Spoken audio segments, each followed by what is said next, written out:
apa itu nazar? Ya, kita definisikan dulu ya.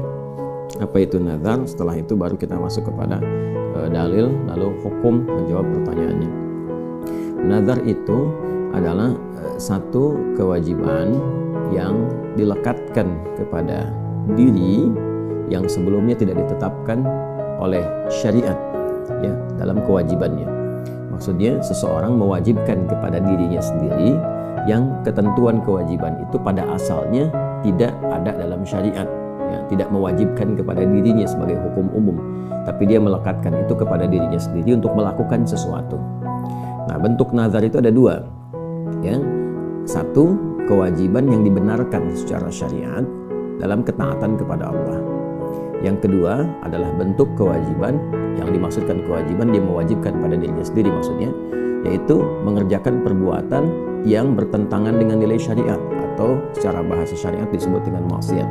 Kita bisa cek misalnya dalam hadis Nabi Muhammad SAW yang sanadnya diriwayatkan oleh Ummul Mukminin Sayyidah Aisyah radhiyallahu taala anha di Al-Bukhari ya. Kalau tidak keliru coba dicek nomor hadis 6696 6696 ya. Haddatsana qala ana Aisyah radhiyallahu taala anha Ummul Mukminin, dari Sayyidah Aisyah, semoga Allah meridai kepada beliau, Ummul Mukminin, ibunda kita semua, semoga Allah merahmati, memuliakan dan menjadikan yang terbaik dari beliau di samping Rasulullah sallallahu alaihi wasallam.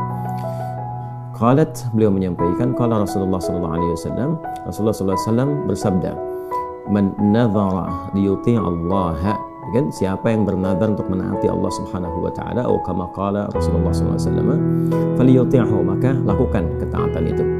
Jadi ada orang bernazar, misal kalau saya mendapatkan promosi jabatan ya tertentu misalnya, maka saya akan menyantuni 10 anak yatim. Ya, menyantuni anak-anak yatim ini kan bagian dari ketaatan kepada Allah Subhanahu wa taala, bagian yang dibenarkan dalam syariat Islam. Nah, hukumnya umum, ya kan? Tapi dia menjadikan itu mengikat untuk dirinya, dia mewajibkan, saya pengen nyantunin anak yatim kalau saya dapat promosi jabatan, ya. Nah, sedangkan dalam Al-Qur'an kan kita temukan, ya, misalnya di surah Al-Maun itu kan wala yakhuddu 'ala ta'amil miskin fawailul lil musallin, itu kan. Nah, maka dia melarang dirinya, ada orang-orang yang melarang dirinya untuk memberi makan orang-orang miskin misalnya kan, kemudian dan seterusnya ya, dan seterusnya ayat. Ada juga yang terkait dengan konteks kemiskinan itu, ada yang terkait dengan statusnya yatim atau bukan yatim dan sebagainya.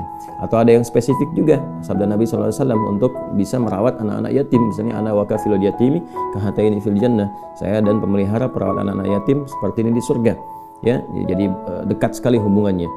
Nah, ini kan umum konteksnya, tapi dia berusaha mewajibkan kepada dirinya yang diikat dengan status kalau dapat promosi jabatan. Atau misalnya yang lain, dia katakan kalau saya dapat promosi jabatan ya kan, dan punya kemampuan ini, saya akan menunaikan ibadah haji misalnya ya, atau saya akan tunaikan ibadah umrah. Nah, umrah, haji ya hukumnya terbuka, kapanpun ada kemampuan ya dia bisa lakukan. Nah, kamu dia mengikat dirinya untuk menunaikan itu ya. Jadi kalau saya dapat promosi jabatan, saya ingin umrah misalnya kan. Nah, maka ketika nazar atau kewajiban yang dilekatkan pada dirinya itu terkait dengan ketaatan kepada Allah Subhanahu wa taala, maka hal yang semacam itu kata Nabi lakukan. Ya. Tapi kalau misalnya itu terkait dengan pelanggaran terhadap syariat, wa man nadzara liya'siyallaha fala ya'sih, kata Nabi SAW. Tapi kalau ada orang bernazar untuk dalam konteks berbuat yang melanggar syariat, dalam konteks bermaksiat pada Allah Subhanahu wa taala, maka jangan lakukan, jangan bermaksiat kepada Allah. Ya, kalau ada orang berkata kalau saya misalnya dapat promosi jabatan, maka saya akan ikut berjudi. Kalau saya promosi jabatan misalnya, maka saya akan ikut mabuk. Nah, itu hal yang tidak dibenarkan, hal yang tidak boleh dilakukan. Nah, maka dari sini kemudian muncul hukum-hukum kewajiban menepati nazar yang telah diucapkan atau yang telah dikomitmenkan bila itu terjadi. Nah, kemudian ketika dia sudah mengatakan kalau saya dapat promosi jabatan, saya akan menunaikan umrah, saya akan puasa di pekan ini Senin dan Kamis, kan? Lalu terjadilah itu.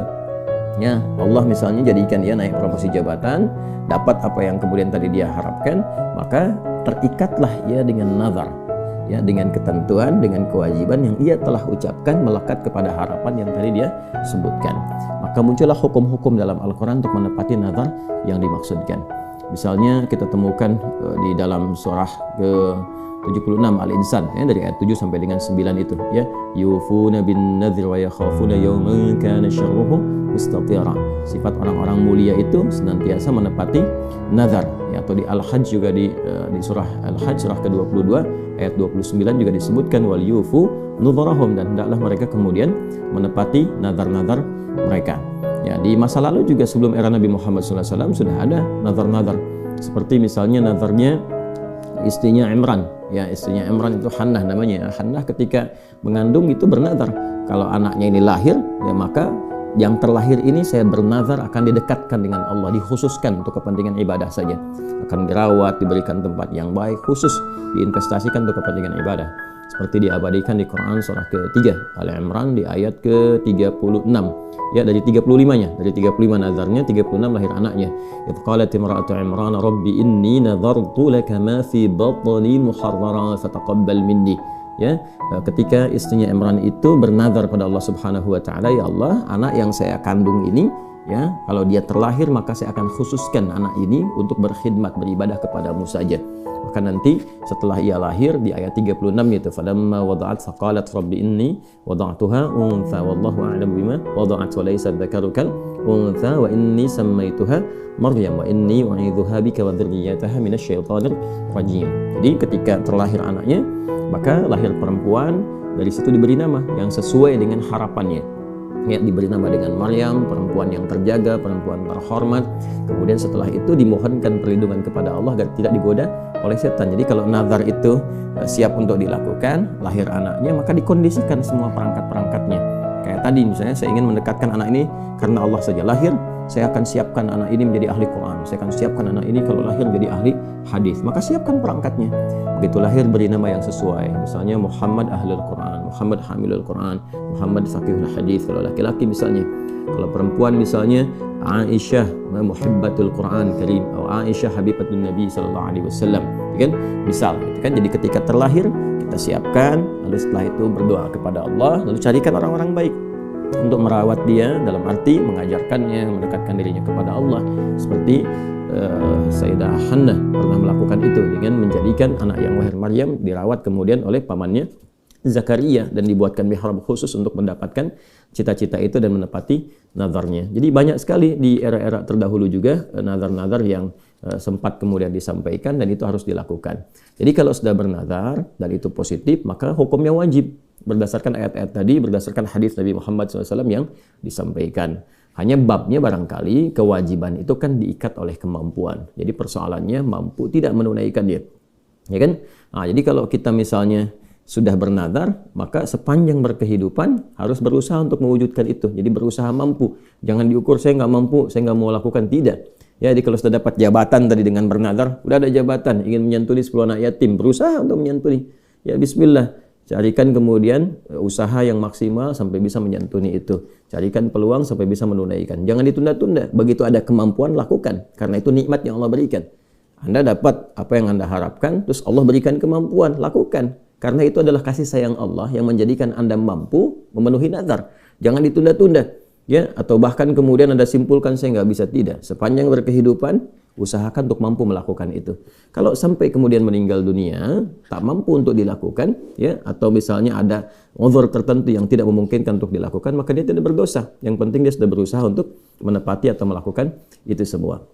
Jadi kurang lebih itu yang bisa dijawab dari pertanyaan apakah nazar itu bisa dibatalkan atau digugurkan. Nazar tidak bisa dibatalkan atau tidak bisa digugurkan. Babnya hanya sebatas mampu atau tidak untuk melakukannya. Jadi tidak dibatalkan, tidak digugurkan, hanya mampu atau tidak melakukannya. Nazar itu batal dengan sendirinya, gugur dengan sendirinya kalau yang dinazarkan itu bentuknya maksiat kepada Allah atau hal-hal yang mustahil untuk bisa dilakukan. Ya, yang maksiat seperti tadi yang tadi saya sampaikan, ada orang bernazar kalau saya mendapatkan promosi jabatan, saya akan ikutan judi, saya ikutan mabuk, maka itu tidak boleh dilakukan. Atau yang mustahil untuk dilakukan, ya, kalau saya dapat promosi jabatan, saya akan terbang ke bulan, ya kan itu nggak mungkin ya, untuk bisa dilakukan terbang, ya, bukan naik pesawat atau apa yang atau membebani diri sendiri. Kalau saya dapat promosi jabatan, saya akan berenang, ya, melewati Samudra Hindia, kan itu nggak mungkin gitu kan. Kalau Anda berenang juga mencelakai diri sendiri, itu nggak bisa, sangat menyulitkan untuk membebani diri sendiri. Kurang lebih demikian yang bisa disampaikan. Allahu ta'ala a'lam bissawab. Jadi ayatnya sudah saya sampaikan, hadisnya juga sudah saya utarakan.